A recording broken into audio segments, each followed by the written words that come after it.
Welcome to GV Tech Talks podcast.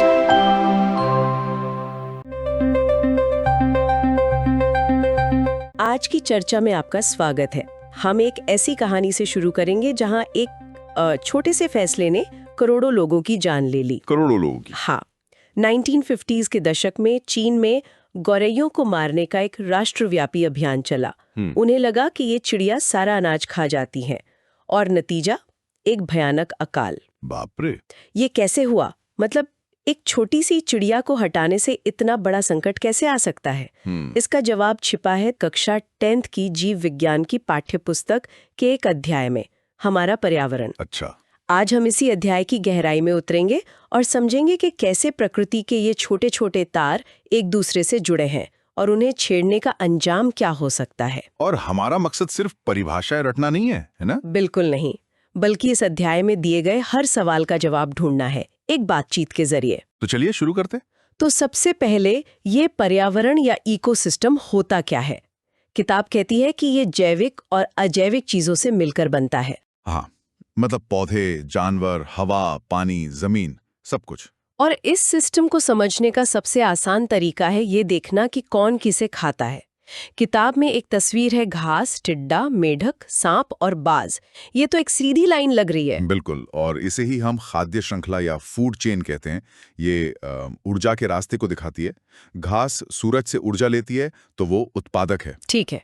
टिड्डा घास खाता है तो वो प्राथमिक उपभोक्ता हुआ। फिर मेढक टिड्डे को, सांप मेढक को और बाज सांप को खाता है। और हर कदम पर ऊर्जा आगे बढ़ रही है। हाँ, और ध्यान देने वाली बात यह है कि तीर हमेशा खाने वाले की तरफ होता है, जो ऊर्जा के बहाव की दिशा दिखाता है। ठीक है, ये तो आसान है। लेकिन किताब में एक सवाल है जो मुझे हमेशा से परेशान करता रहा है। ये फूड चेन कभी बहुत लंबी क्यों नहीं होती? मतलब 4 या 5 कदम पर ही क्यों खत्म हो जाती है? बहुत अच्छा सवाल है। ऐसा क्यों नहीं होता कि बाज को भी कोई और खा ले और उसे कोई और? इसका जवाब असल में प्रकृति के एक सबसे, आप कह सकते हैं, क्रूर नियम में छिपा है, जिसे हम पारिस्थितिक टैक्स या इकोलॉजिकल टैक्स कह सकते हैं। टैक्स? हाँ, सोचिए कि हर बार जब ऊर्जा एक जीव से दूसरे में जाती है तो प्रकृति लगभग 90% का भारी टैक्स लगा देती है। 90%? ये तो बहुत ज्यादा है। हाँ, बहुत ज्यादा। तो घास से टिड्डे तक सिर्फ 10% ऊर्जा पहुंची। फिर उस 10% का भी 90% टैक्स कट गया जब मेंढक ने उसे खाया। बाप रे। 3-4 कदम के बाद टैक्स इतना बढ़ जाता है कि सबसे ऊपर वाले शिकारी के लिए सचमुच कुछ बचता ही नहीं है। अच्छा। इसीलिए प्रकृति में लंबी फूड चेन लगभग असंभव है। बिल्कुल। और यही अध्याय के पहले सवाल का जवाब है कि एक स्तर से दूसरे स्तर पर ऊर्जा का क्या होता है। ज्यादातर हिस्सा खत्म हो जाता है। में हर कोई 90% टैक्स पर जी रहा है। वाह।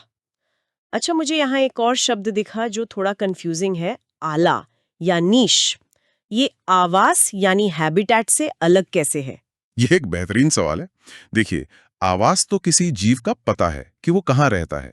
जैसे एक पेड़ कई पक्षियों का आवास हो सकता है। ठीक है। लेकिन आला या नीश उस जीव का पेशा है, उसका जॉब डिस्क्रिप्शन। वो क्या खाता है, दिन में सोता है या रात में, घोंसला कहाँ बनाता है, और उस पूरे सिस्टम में उसका रोल क्या है। अच्छा, मतलब 2 लोग एक ही अपार्टमेंट बिल्डिंग में रह सकते हैं, जो उनका आवास हुआ। हाँ, लेकिन एक डॉक्टर है और दूसरा बेकर, ये उनका आला हुआ। वे बिल्डिंग का इस्तेमाल और आस पड़ोस को बहुत अलग अलग तरीके से प्रभावित करते हैं। बिल्कुल सही एनालॉजी है। इसीलिए एक ही आवास में कई अलग अलग जीव बिना ज्यादा मुकाबले के रह पाते हैं, क्योंकि सबके आला अलग अलग होते हैं। ठीक है, तो एक सीधी लाइन में कौन किसे खाता है ये तो फूड चेन हो गई। लेकिन जंगल में तो मामला ज्यादा उलझा हुआ होता है। हाँ, बिल्कुल। मेंढक को सिर्फ सांप नहीं खाता, उसे कोई और जानवर भी खा सकता है। तब क्या होता है? जब कई सारी खाद्य श्रृंखलाएं आपस में जुड़ जाती हैं और एक जाल बना लेती हैं, तो उसे खाद्य जाल या फूड वेब कहते हैं। ये असलियत के ज्यादा करीब है। लेकिन क्या इसे देखने का कोई और तरीका है? मतलब पूरे जंगल या तालाब की अर्थव्यवस्था को एक नजर में कैसे समझा जाए? मुझे लगता है स्रोत में पिरामिड का जिक्र इसी के लिए है। आपने बिल्कुल सही पकड़ा। ब्रिटिश वैज्ञानिक चार्ल्स एल्टन ने आइडिया दिया था। पारिस्थितिक पिरामिड यानी इकोलॉजिकल पिरामिड पूरे इकोसिस्टम की सेहत और बनावट को एक तस्वीर में दिखाने का तरीका है। एक सिंगल तस्वीर में? हाँ, पिरामिड का आधार यानी सबसे निचला हिस्सा हमेशा उत्पादकों का होता है, मतलब पेड़ पौधों का। और जैसे जैसे आप ऊपर जाते हैं उपभोक्ता आते जाते हैं। ये पिरामिड हमें फूड चेन और ऊर्जा के बहाव दोनों के बारे में बताते हैं। किताब में 3 तरह के पिरामिड बताए गए हैं, संख्या, बायोमास और ऊर्जा का। संख्या वाला तो नाम से ही साफ है। हाँ, हर लेवल पर कितने जीव हैं? लाखों पौधे, हजारों कीड़े, सैकड़ों पक्षी और शायद एक बाज, ये तो सीधा पिरामिड बनेगा। हाँ, ज्यादातर मामलों में। लेकिन किताब एक बहुत दिलचस्प सवाल पूछती है। अगर हम एक बड़े पेड़, उस पर रहने वाले हजारों कीड़ों और उन कीड़ों को खाने वाले कुछ पक्षियों का पिरामिड बनाए तो क्या होगा? तब तो मामला उल्टा हो जाएगा। आधार पर सिर्फ एक पेड़, उसके ऊपर हजारों कीड़े और फिर उसके ऊपर कुछ पक्षी। हाँ, ये तो पिरामिड जैसा नहीं, तकवे या स्पिंडल जैसा दिखेगा। बिल्कुल। ये एक जरूरी अवजाद है जो दिखाता है कि संख्या का पिरामिड हमेशा सीधा नहीं होता। ठीक है, दूसरा है बायोमास का पिरामिड। पहले तो ये बायोमास क्या भला है? बायोमास मतलब किसी भी लेवल पर मौजूद सभी जीवों का कुल वजन। अगर आप एक जंगल के सारे पेड़ पौधों को तोलें तो वो एक लेवल का बायोमास हुआ। अच्छा, फिर सारे हिरणों को तोलें, वो दूसरे लेवल का। सीधे शब्दों में ये अगले लेवल के लिए कितना खाना उपलब्ध है उसका वजन है। तो जमीन पर तो ये पिरामिड सीधा ही होता होगा। पौधों का वजन हमेशा उन्हें खाने वाले शाकाहारियों से ज्यादा होगा। सही है, लेकिन किताब में फिर एक पेच है। लिखा है कि तालाब या समुद्र में ये पिरामिड उल्टा हो सकता है। एक मिनट, ये तो सुनने में बहुत अजीब है ना? मतलब खाने वालों का वजन खाने से ज्यादा है। ये तो ऐसा हुआ जैसे एक छोटी सी बेकरी पूरे शहर का पेट भर रही हो। ये काम कैसे करता है? आपकी एनालॉजी एकदम सटीक है। वो बेकरी असल में है फाइटोप्लैंक्टन, यानी पानी में तैरने वाले सूक्ष्म पौधे। फाइटोप्लैंक्टन? हाँ, किसी भी एक समय पर उनका कुल वजन यानी बायोमास शायद कम हो, लेकिन वो बेकरी इतनी तेजी से रोटियां बना रही है, मतलब वो इतनी तेजी से अपनी संख्या बढ़ाते हैं कि भले ही दुकान किसी भी वक्त छोटी दिखे, वो पूरे शहर को खिला सकती है। पूरे शहर यानी ज़ूप्लैंक्टन और छोटी मछलियों को? बिल्कुल, उनकी प्रजनन दर ही उनकी असली ताकत है। इसीलिए वहां उपभोक्ताओं का बायोमास उत्पादकों से ज्यादा हो सकता है। कमाल है। और आखिरी वाला है ऊर्जा का पिरामिड। किताब कहती है कि ये हमेशा बिना किसी अपवाद के सीधा होता है।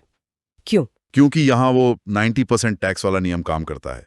ऊर्जा को ना तो बनाया जा सकता है, ना ही नष्ट किया जा सकता। सिर्फ एक रूप से दूसरे में बदला जा सकता है। सही। और हर बदलाव में 90% ऊर्जा गर्मी के रूप में उड़ जाती है। तो हर अगला लेवल ऊर्जा के मामले में पिछले वाले से हमेशा छोटा ही होगा। आप कभी भी 100 जूल ऊर्जा से 100 जूल का काम नहीं ले सकते। इसीलिए ऊर्जा का पिरामिड कभी उल्टा नहीं हो सकता। तो ये पूरा सिस्टम एक नाजुक संतुलन पर टिका है। हर जीव का अपना एक रोल है, ऊर्जा का बहाव तय है। ये एक तरह से ताश के पत्तों का घर लगता है। बहुत अच्छा कहा। क्या होता है जब इंसान आकर बीच से कोई पत्ता खींच लेता है? यहीं से बात गंभीर होनी शुरू हो जाती है। जब इंसान इस सिस्टम में दखल देता है, खासकर केमिकल्स के जरिए, तो भयानक नतीजे सामने आते हैं। कीटनाशकों की बात हो रही है? हाँ, पेस्टिसाइड्स। किताब में इसका जिक्र है। और साथ ही 2 शब्द हैं, जैव संचय और जैव आवर्धन। हाँ, बायो एक्यूमुलेशन और बायो मैग्निफिकेशन। सुनने में भारी लगते हैं, मतलब क्या है इनका? जैव संचय या बायो एक्यूमुलेशन का मतलब है कि कोई जहरीली चीज, जैसे कोई कीटनाशक, किसी एक जीव के शरीर में वक्त के साथ जमा होती रहती है, क्योंकि उसकी बॉडी उसे बाहर नहीं फेंक पाती। ठीक है। और जैव आवर्धन या बायो मैग्निफिकेशन, ये एक तरह का जहरीला पिरामिड स्कीम है। इससे बेहतर तरीके से इसे समझाया नहीं जा सकता। बिल्कुल, ये एक जहरीली पिरामिड स्कीम है। मान लीजिए पानी में जहर की मात्रा बहुत कम है, नापने लायक भी नहीं। हाँ, लेकिन एक छोटी मछली अपनी पूरी जिंदगी में हजारों प्लवक खाती है, तो वो सारा जहर उस एक मछली में इकट्ठा हो जाता है।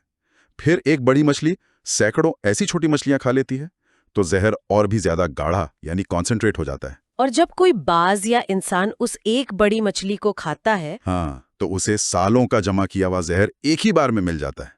खाद्य श्रृंखला में जितना ऊपर जाएंगे, जहर की मात्रा उतनी ही बढ़ती जाएगी। ये तो बहुत खतरनाक है।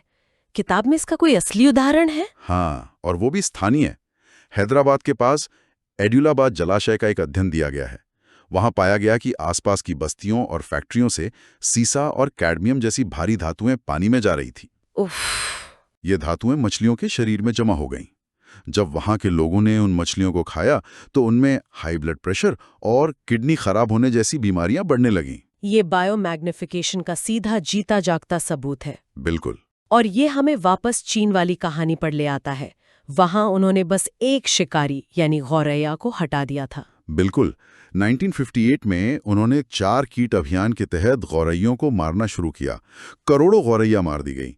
उन्हें लगा कि वो अपनी फसल बचा रहे हैं। पर वो भूल गए कि गौरैया अनाज के साथ साथ टिड्डियों और दूसरे कीड़ों की आबादी को भी कंट्रोल में रखती है। तो गौरैया के हटते ही टिड्डियों की पार्टी शुरू हो गई। पार्टी नहीं, कयामत आ गई। टिड्डियों की आबादी में विस्फोट हो गया। उनके झुंडों ने फसलों को पूरी तरह तबाह कर दिया।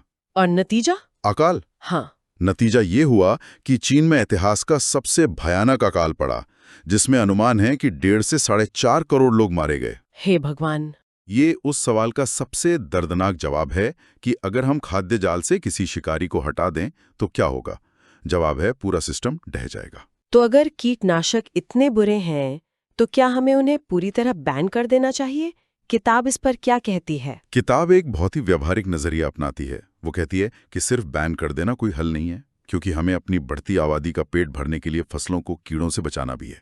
तो फिर समाधान क्या है? समाधान केमिकल पर पूरी तरह निर्भरता खत्म करने में है और ऐसे तरीके खोजने में है जो प्रकृति के साथ मिलकर काम करें।